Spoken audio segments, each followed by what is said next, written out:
Hi, everyone. We're right on time as usual. Sorry about that, Mike. Thanks for hanging around for an extra minute.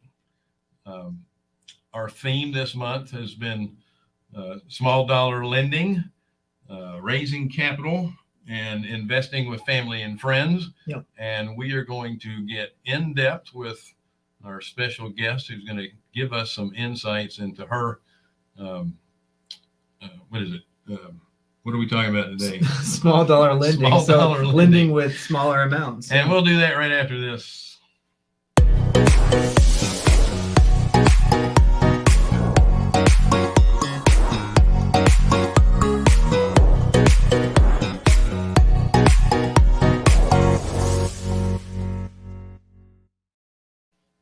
Hi, everyone. Thank you so much for joining us on the Real Estate Investor Show, hard money for real estate investors. We are Carolina Capital Management, and we are private lenders in the Southeast for real estate professionals. So if you'd like us to take a look at one of your projects, go to carolinahardmoney.com and click on the Apply Now tab. If you're a passive investor looking for passive returns, go to the Accredited Investor tab. Don't forget to share, like, subscribe, hit the bell and all that good stuff. And don't forget about Wednesdays with Wendy.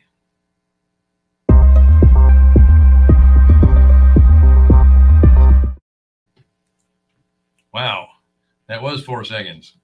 Was that 4 seconds? Yeah, I think it was. It seemed like 2.5. Oh, okay. So Wendy devotes 30 minutes per person on Wednesday afternoons to talk about anything real estate related. If you go to our comments section on the right side of your screen or underneath, depending on the platform you're viewing us from, then you can click on, get right onto her schedule. Yep. She's usually booked a couple of months out in advance. It's well worth it. So let's get into some breaking news. Some breaking news. I like it.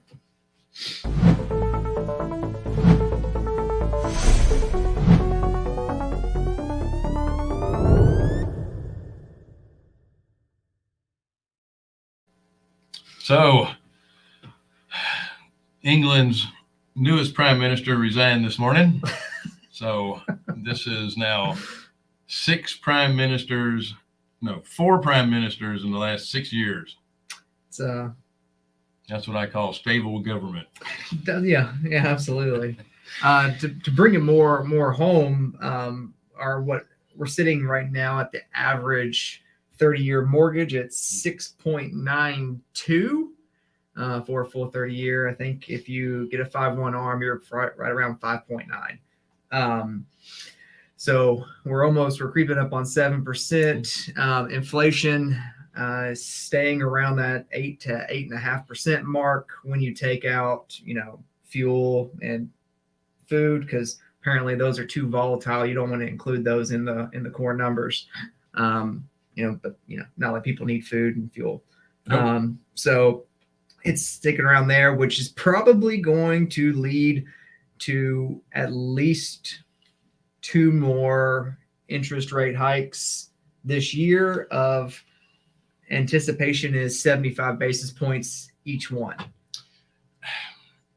It's not the rate that really is going to hurt.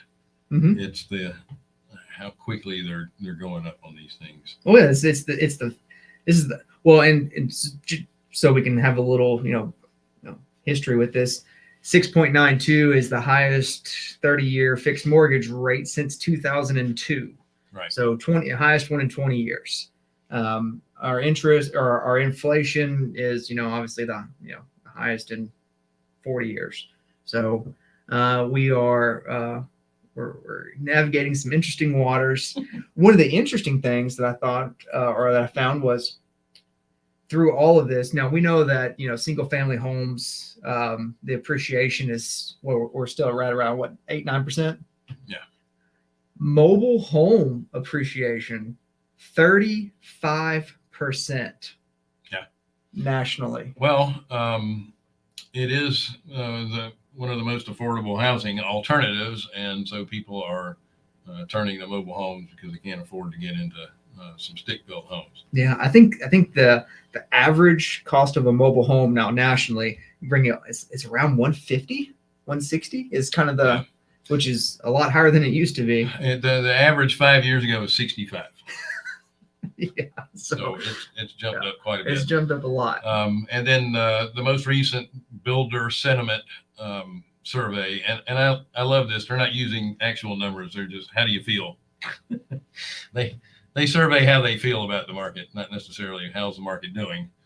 Well, it's how we feel that determines what the market does, because it determines what we do. It's how the general public should be feeling, not the builders. You think so? Yeah. Well, in my opinion. Yeah. And this is my opinion. If you're behind 6 million homes, based on population growth, even though there's going to be a slowdown, wouldn't you want to continue to at least kind of get ahead of the game, so when it does turn around quickly, you'll have plenty of inventory? Yeah, the sentiment is, when will it happen, and how can they time it, and do you get caught? You build them to rent, and then when it's time to you put them on 6-month leases, or anyway, you have them available to sell when the time comes. Bill will be putting a mastermind together for all the developers. If you would like to join, Bill at chmlending.net. See, the last thing, what was the last one? Oh, housing sales for the month of September, 4.2 million, which is usually in the close to 6 million a month, which is down considerably, but the price of homes still went up 9% for the month. So the sellers and the new buyers haven't reached that equilibrium yet. The people selling still think the homes are worth a lot of money, and apparently the people that are buying agree with them, because it still went up 9%. The people that are buying, but also, it's this weird place that we're in between high inflation, but jobs are still good. Yeah. So it's like, until jobs get hurt, you're going to have this weird relationship between buyers and sellers. And the home prices. The homes won't start coming down until jobs get hurt. And again, there's still a lack of inventory. There's plenty of families being formed, and there's not enough single family homes to go around. So anyway, that's our news for this week. I'm sure there'll be some next week, whether we want it or not. Right? News or noise? We're trying to determine which one it's going to be. So let's get this train wreck moving, huh?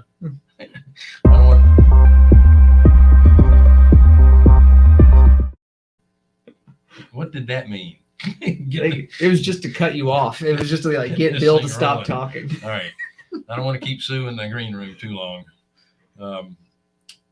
Sue Jensen is one of our favorite people. She's invested with us. She's an experienced lender as well. She has self-directed IRAs that she has been taking control of for years. And she's got great experience that I wanted her to share with our audience on getting your money invested.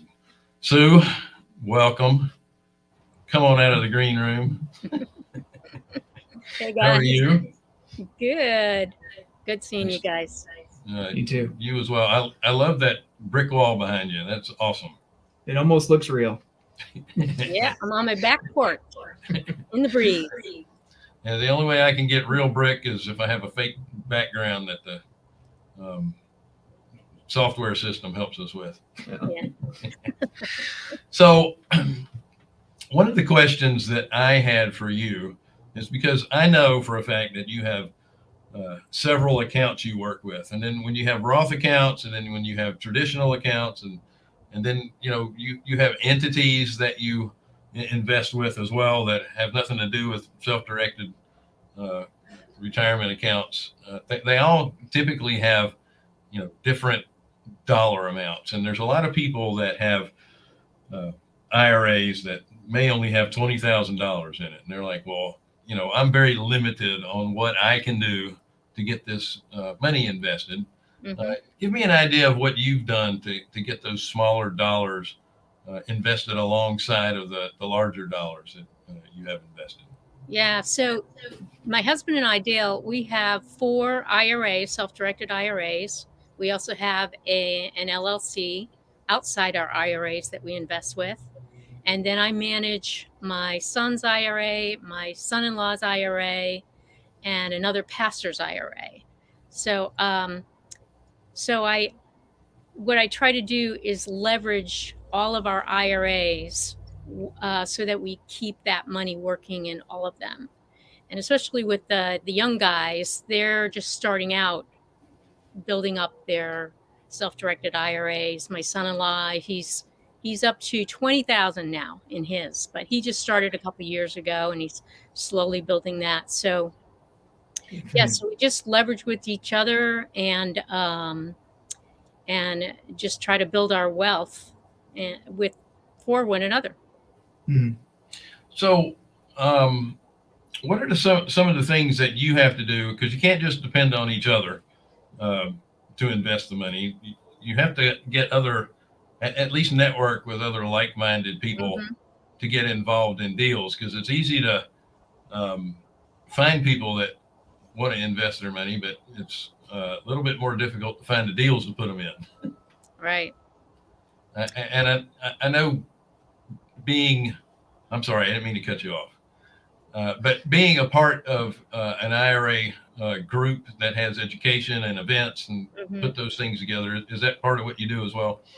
Yeah, I meet a lot of people just watching a lot of webinars.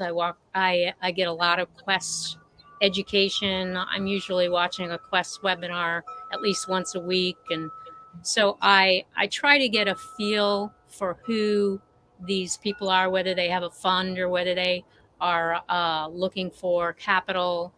And then I go to events and I'm in a mastermind. I lend to a lot of people or a handful in the mastermind. And then I tend to, once I find someone that I really like you guys, for years and years, I started with you guys, and I've been working with you for 10 years now. You guys got me started. Wendy did.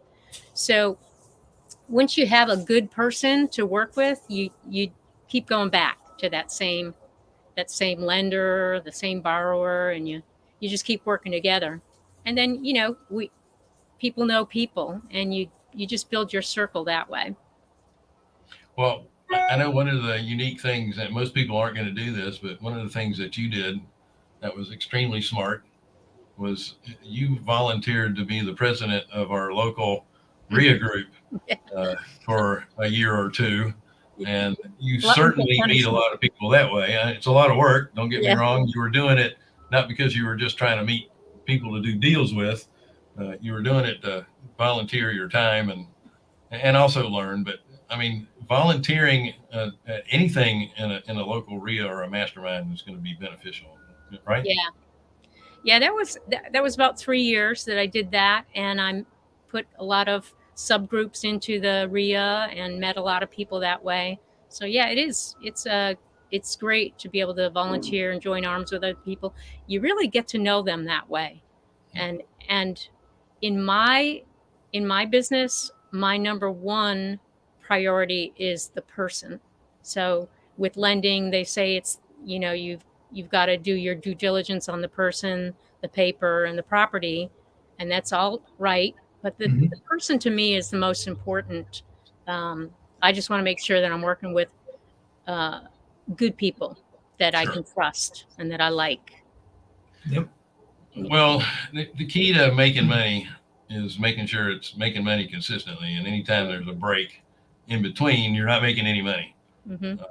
So whether you get a property back or not is not the issue. Is my money working for me while I'm waiting to do this stuff? Yeah. And, if you're lending, you don't want the property back. If you want to buy the property, then that's fine. Yeah. You can do that too. Yeah. Did you have something you wanted to add, or you want me to just run off at the mouth the whole time? You're doing great. I feel guilty because I keep cutting you off.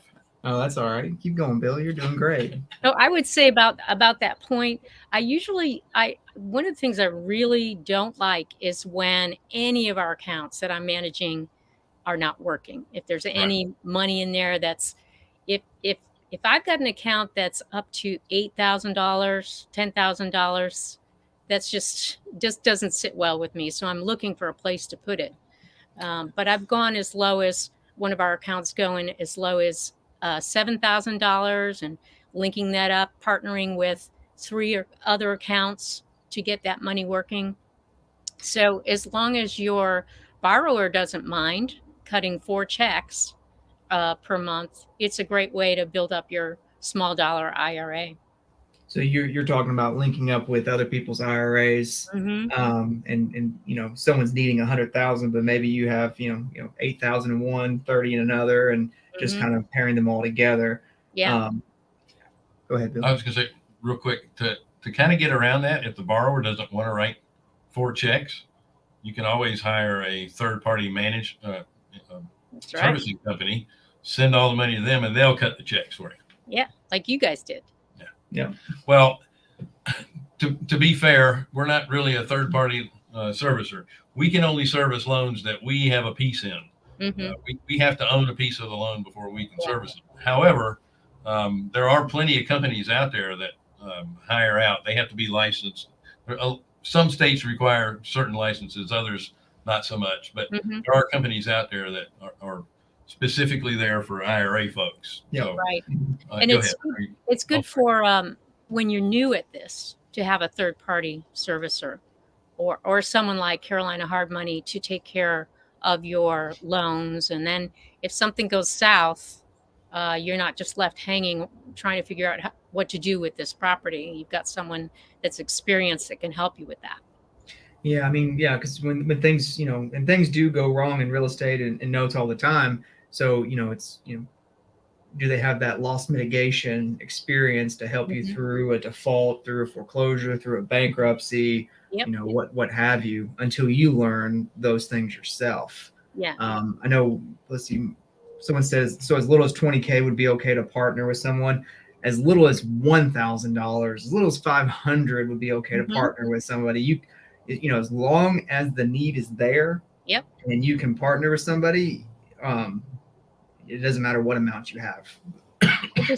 I finished Quincy's book. Quincy Long wrote a book on self-directed IRAs. It's really, really good. It's self-directed IRA Secrets Revealed. He's got a chapter in here on investing small dollar amounts. Are you guys still there? Yeah. We were just, it was just focused on you. Oh, okay. Because this show is all about you. So okay. I was wondering if I was all alone. But he had a piece in here that was so good. There was an investor that was looking to get a $5,500 loan from someone. He connected with this lender who had $550 in his Roth IRA. So what he did was he connected 6 other people. I think it was 5. Let's see. There were 8 different accounts and 5 people, IRA owners. And they came up with the 55,000. But he gave him 12%. He gave him 2 points. The guy who found the deal kept the 2 points, and everybody split the undivided interest of their they all got loan. the 12%. Yep. And in the end, and after 10 months, this guy with $550 in his Roth made $1,100 on that. Yeah. I mean, it's work, and he really leveraged his time and his knowledge and his effort and everything and his network. I mean, he found all those people, and he made it happen. Yeah. And to Mark's question, if you know someone who needs a loan, and some other people that have larger IRAs that are willing to go in with you, and because you're the deal maker, you're the deal architect, right? You put the deal together. Let's say, for example, you charge 2 points, and let's say you split the 1 point with the other people in the deal, and you keep 1 point because you're the deal maker. Right. and you take your 20,000, you could charge a little bit. For example, you could do and I'm just throwing out easy numbers. You could do 12%, and everyone else is charging 10, and they each get a piece of that 1 point, and then you get to keep the difference between the 10 and the 12 on your $20,000, and that way you can Right. jack up your $20,000 fairly quickly because you're the one that put the deal together. Right. And That's it's a something. great way to do it. Mhm.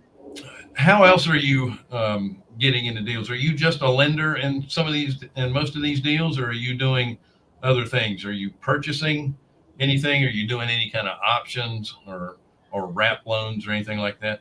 The only other thing I'm doing besides lending is from our self-directed IRAs, I've been converting a lot of our money into investing in syndications. Okay. So self-storage and multifamily. The multifamily only in the South and the red states. And I've got money in one self-storage syndication in Pennsylvania and another one that I'm looking at that has like 5 self-storage facilities in the South and in Texas. So that's what I'm moving. You were saying that you're always concerned that your money is working constantly, and when you invest in a fund, any kind of fund, including the syndications, that money is always working. Right. Yeah. Yep. Yeah, and we do have some money in one fund. It's a real estate fund, but that's in our self-directed IRAs because our LLC, we live off that money. So I've got to keep that mailbox money coming in. Right. Yeah. I want to answer Al Cook's question here. You may have covered this, but what security do you use for these loans? You can use whatever you want. However, I know Sue, no matter what she's doing, she's taking a lien position and probably a first lien position. When you have these, like when you're working with other people, there's different ways to do it, but I'm going to tell you probably the way that most people with IRAs are going to do it. It's just going to be a fractionalized pari passu interest. So everyone has a shared first lien position based off of your investment amount. And pari passu meaning everyone is equal in the transaction based on their percentage of the investment. Pari passu is French for equal footing. Yes. Yep. It's all undivided interest, and it's a percentage, and everybody gets what's fair.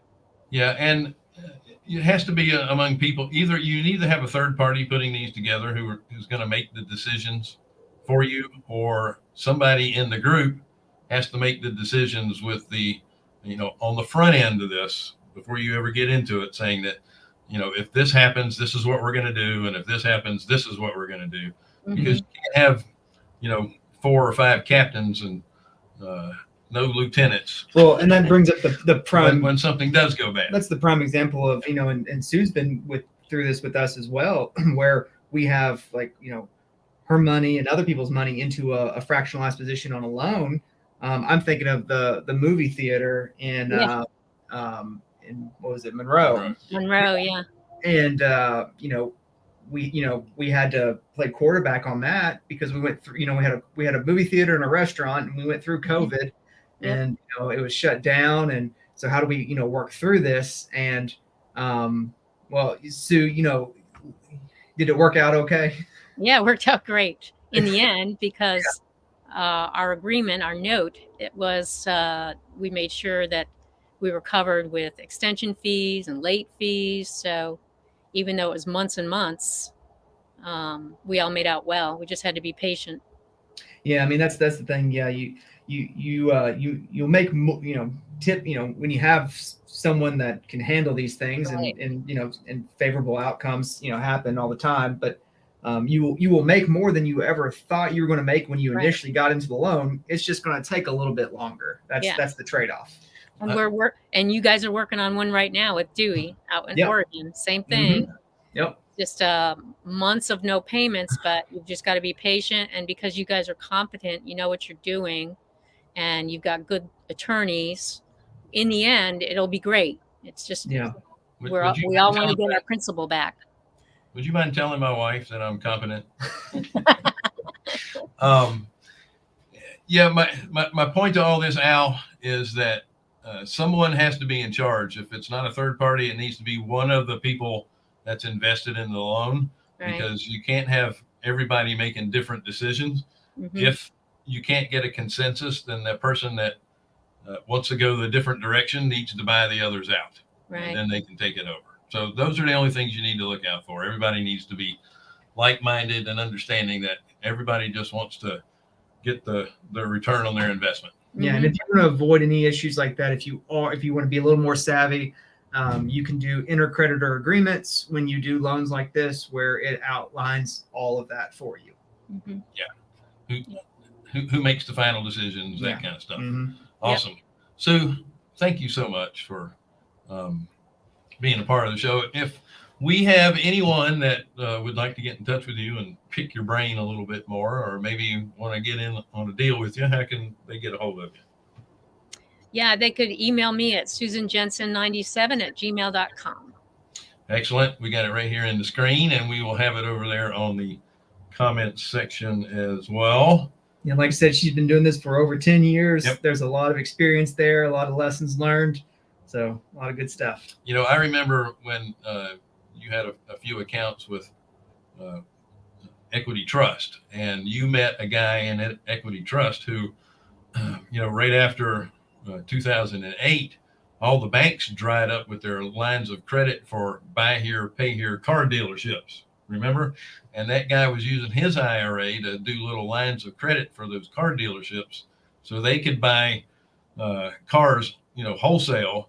And then as they're selling them off the lots, he would charge a release fee of the title, and then he was getting 18% interest on his small little lines of credit. Yeah. I remember that. I thought that was Yeah, an I awesome forgot all way to about do that. I remember that now. Yeah. That's funny. It was your group, and I'm the one that remembered it. It just stuck out with me that I thought it was a really innovative way to put his IRA to work. Mhm. But you have to understand how all that works, and it is almost a full-time gig doing it anyway. So. Yeah, I love being around smart people and just learning from smart people, because there's just so much you can learn in this business. So I don't know if you saw that or not, but Tracy Z is on the comment section saying hello and that you're doing a great job. Yeah. Hey, Tracy. Hey, Tracy. All right. Now we're going to have to wrap this up. Sue, thanks again. Thank you. Folks, thank you so much for joining us on the Real Estate Investor Show. Hard money for real estate investors. We are Carolina Capital Management. Did I say something wrong? No, I just, Oh. I don't know. It just tickled me.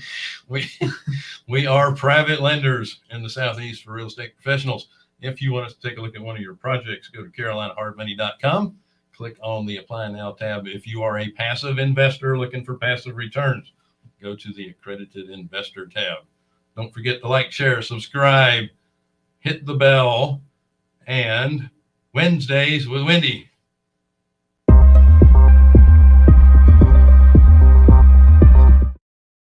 She's gonna hate that picture. That's an old one. Don't put that picture back up. Anyway, Wendy is going to be speaking at some events coming up. I think we got some names, and we'll put links in the comment section after the show closes out. Let's look at the first one, perhaps. Okay.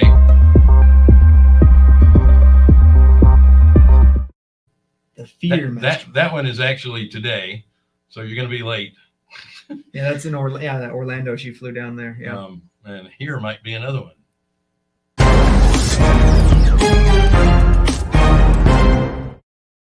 Real Estate Investor. I don't know exactly when that's coming up, but we'll have all that in. Do we have two more? Okay.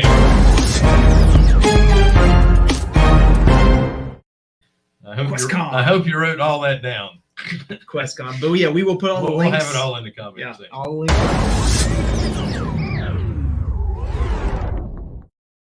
I didn't know we had a millionaires panel in the upstate. Man, we have a lot going on. That's right. I forget about all Okay, that. I think we're done. You guys have a great week. We'll see you next week.